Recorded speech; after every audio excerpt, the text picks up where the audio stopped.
De regreso al estudio de CIPSE Noticias más temprano y como todos los martes me acompaña Juan Manuel González, autor del libro Engordando la Vaca, que hoy vamos a platicar 5 formas de evitar endeudarte. Muy buenos días, Juan Manuel, ¿cómo estás? Buenos días, Humber. Buenos días a todo nuestro auditorio. Efectivamente, hoy vamos a hablar de 5 formas de evitar endeudarnos. Que quede claro que es evitar endeudarnos, no salir de las deudas. Ese ya será otro tema que trataremos en otro programa.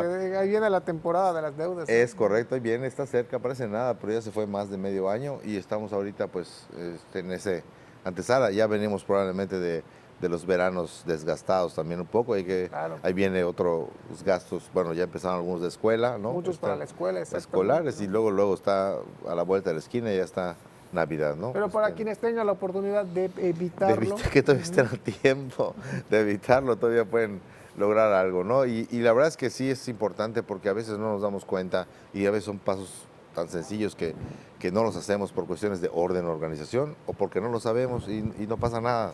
No tenemos la cultura de la contabilidad, ¿no? De administrar. Eso, exactamente, de esa administración, como tú dices, que de hecho el primero, de eso se trata, ¿no? El primer punto es controla tus gastos, ¿no? O sea, cuando lleves un control de tus gastos, lo que en las empresas se le llaman hoy presupuestos, ¿no?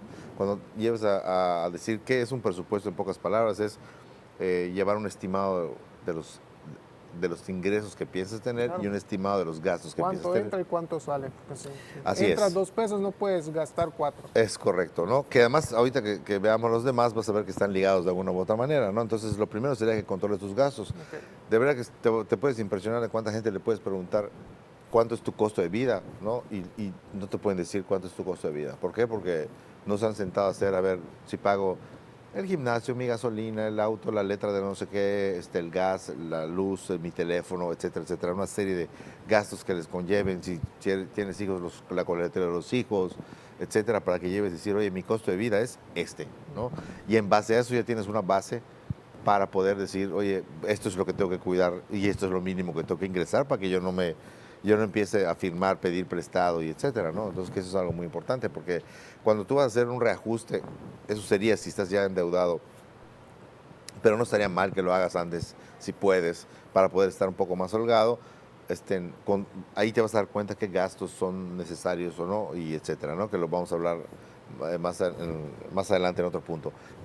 Pero todo inicia con eso, con controlar tus gastos, o sea, en dónde estás gastando y lo que estás gastando. Entonces, cuando sepas ya cuál es tu costo de vida, pues ya vas a saber con qué cuentas para poder gastar prácticamente o qué tienes que tener para poder gastar eso, ¿no? Okay. Y si te das cuenta que en esa forma de control no estás ingresando esa cantidad, pues algo te tienes que cepillar de gastos para que puedas, obviamente, evitar pedir prestado o firmar, que así es como empiezan las cosas, ¿no?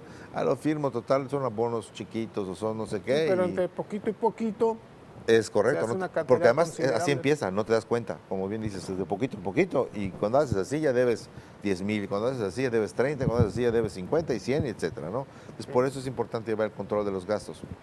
El segundo punto sería que gastes lo que tienes. O sea, uno de los errores que cometemos, que es el segundo inmediato, primero es no llevar el control, y el segundo es que a la hora de gastar, exactamente, gastamos más. Y solo hay 2 formas de que gastes más de lo que tienes, ¿no? Que ese es donde pierdes cuando no tienes el control, el punto número 1. El primero es pidiendo prestado, ¿no? Es gastar lo que no tienes. Y número 2, firmando con tu tarjeta. En cualquier tarjeta, llámale bancaria o departamental, en cualquier tarjeta vas a sufrir ese pago que estás haciendo, porque si lo estás haciendo es por algo. Si eres de los que firma para pagar al fin de mes, no tengo problema con eso, porque pues lo tienes, nada más que lo estás, voy a decirlo entre comillas, coloquialmente, jineteando literalmente un mes para poderlo liquidar, ¿no? Eso es válido. Pero cuando lo firmas porque no lo tienes, ¿no? Entonces es cuando se convierte, porque empezamos con eso de que lo carguen a mi tarjeta, que lo carguen a mi tarjeta, ¿no? Voy a direccionar este pago a mi tarjeta. Ok, pero lo estás generando, lo estás pagando al mes, porque ese es un error que se comete, ¿no? O sea, que empezamos a firmar y dices, bueno, como estás viendo más efectivo y según tú te sobra y tú estás abonando tus mínimos a tu tarjeta, nunca terminas de pagarlo, ¿no? Entonces, fírmalo cuando vayas a liquidarlo a fin de mes. O sea, si es el teléfono, tú sabes, cuando te caiga el dinero en efectivo, tienes que retirar 300, 500 o 1,000 pesos, lo que sea, tu teléfono, para ponérselos a la tarjeta inmediatamente, ¿no? O sea, si es así no hay problema. cuando dijimos, no, lo voy a usar, luego yo veo, total, son, como dijiste hace rato, poquito a poquito. 300 pesos de esto, 200 pesos de esto, 1000 del súper, 2000 de no sé qué, y así se va acumulando, ¿no? Entonces, hay que gastar lo que tenemos. Y para saber cuánto tenemos, hay que hacer punto número uno, hay que llevar pues, Una el control de administración nuestros y un gastos. control de los gastos. Es correcto, si no, pues cómo vamos a saber cuánto estamos gastando y en qué estamos gastando, que es importantísimo para uno de los puntos que vamos a ver ahorita. El tercer punto sería que endeúdate por invertir. Las grandes tragedias comienzan cuando tú te endeudas, ya sea que firmas o pides prestado para un gasto, ¿no? O sea, porque al final tú estás, me voy de viaje, ¿no? Y puedes gastar, puedes firmar 5, 10, 15, 20 mil pesos, lo que sea. La cantidad que quieras, la firmas y la vas a tener que pagar. No hay dónde recuperarlo porque tú vas a estar haciendo lo mismo, tú vas a tener tu mismo trabajo, tus mismos ingresos, no va a haber dónde. Entonces como que estás alargando, yo creo, un poco la agonía en ese aspecto. Ahora, si lo ahorras para que luego lo pagues cuando regreses y lo firmas, ya, ok, también no hay problema, ¿no? Sería mejor viajar con mi dinero ahorrado que con dinero prestado, literalmente así lo veo de esa manera, ¿no? Para evitar, obviamente, llegar a endeudarte, que es lo que causa que te quedes con esa carga financiera que no tenías antes por darte el lujo o lo que quieras, o vamos a poner que te autosugestionaste que lo necesitabas, pero no deja de ser un gasto. Entonces mejor invierte. Si me dijiste que pediste un préstamo para comprar una casa, digo, ok, eso está bien porque es una inversión, es un patrimonio. No lo vas a perder. Es correcto. Pero si todavía aún mejor la compraste para dar la rentada, pues bien, porque esos mismos ingresos van a pagar la deuda, ¿no? Entonces, eso sería todavía mejor, ¿no? O para tu negocio. Te endeudaste, pero es para las materias primas o para... Claro, para comprar inventario. La mercancía, pues, exactamente, para que yo tenga el anaquel. Ese es mi capital de trabajo que voy a ir retornando y voy a ir devolviendo conforme vaya vendiendo utilidades, etcétera. Claro, por supuesto, eso sería lo ideal, ¿no? Ese es como que, pues voy a endeudarme, ok, es válido que yo meta en una inversión, ¿no? Que no queramos decir la inversión a un viaje porque no lo es, ¿no? O sea, no empecemos a inventar tampoco cosas. Sí puede ser un auto porque es tu herramienta de trabajo y es una manera de decir, esto, mi auto me genera dinero porque es con el que hago las diligencias, etcétera, etcétera. También es válido, o sea, aunque sea algo que se vaya depreciando, pero es una herramienta de trabajo que te va a generar obviamente ese dinero. Entonces es totalmente válido. El cuarto, que es aquí donde entra el punto que hablábamos hace rato, es que valores tus gastos, la importancia de tus gastos, ¿no? O sea, ¿es necesario o no es necesario? ¿Es importante o no es importante? ¿Es urgente o no es urgente, no? Entonces, para poder definir si realmente mi gasto lo tengo que hacer o lo puedo hacer o lo quiero hacer, pues hay que medir la importancia del gasto. Y no lo vamos a poder medir si no hacemos lo anterior, porque si te digo que tu luz la tienes que pagar, pues eso es necesario, importante y a veces hasta urgente, ¿no? Entra dentro de ese rubro. Pero si vas a hablar, por ejemplo, y si hablas de la gasolina de tu auto, y si hablas mil cosas más que las tienes que hacer, en pocas palabras, para poder seguir operando de alguna manera.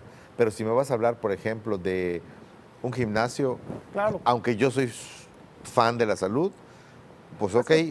Bueno, también hay de gimnasios a gimnasios, porque tú dices, es muy importante hacer deporte y todo, pero a veces estás pagando una mensualidad muy alta por un gimnasio porque es socialite, porque te gusta es correcto. Irte por el estatus, porque si me dices cuando ejercicio... te brinda lo mismo, otro que te va a cobrar mucho menos de la mitad, ¿no? Así es, y en un momento dado, en el tema de salir de las deudas, es una de las primeras cosas que tienes que cepillar, no porque lo mantengas como salud, bien lo dijiste, hay un gimnasio de 2,000 pesos y hay gimnasios de 500, o de 1,000 uno intermedio, o si está muy grave tu asunto, pues, cepíllalo y sal a caminar a la calle, al parque de la colonia, darle 2, 3 push-ups al suelo, no pasa absolutamente nada, o sea, es ejercicio.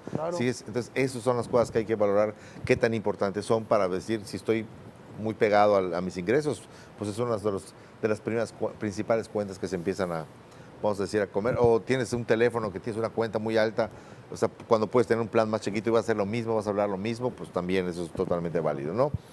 Y el último punto para cerrar sería el ahorro, ¿no? El ahorro es muy importante como lo quieras ver porque normalmente es aconsejable destinarle un porcentaje. ¿Qué es lo que pasa? Y hay muchos libros que les puedo recomendar para esas cuestiones del ahorro que son muy buenos. Mi coach Maru Medina, a la cual le mando un saludo enorme, me decía siempre que cuando vayas a usar el dinero, mete el dinero donde genere más dinero.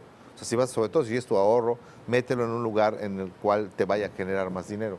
Dinero donde deje dinero. Esa es literalmente la frase. Entonces, ¿qué significa esto? Que yo invierta en cosas, ya sea si voy a pedir prestado para invertir o, en el mejor de los casos, mis ahorros invertirlos para que generen un dinero adicional al que yo tengo y vuelvo a empezar a recuperar otra vez mi ahorro de la manera en la que sea esto posible.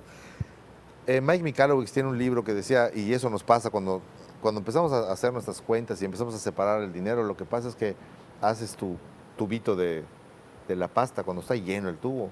Tú lo aprietas y lo pones en tu cepillo y si se te cae el lavamanos, pues como está el tubo lleno, pues vuelves a apretar y lo vuelves a poner y te cepillas los dientes, ¿no? ¿Qué pasa cuando tú lo quitas de tu vista y lo ahorras y lo guardas en las cosas y te quedas nada más con lo que tienes que operar o vivir, si lo quieres ver de esa manera? Que ya es como si estuvieras al final del tubo apretándole así para que salga, como decimos los yucatecos, el shish del final de la pasta. Tienes que hasta cortar el tubo para meter el cepillo, ¿no? A veces.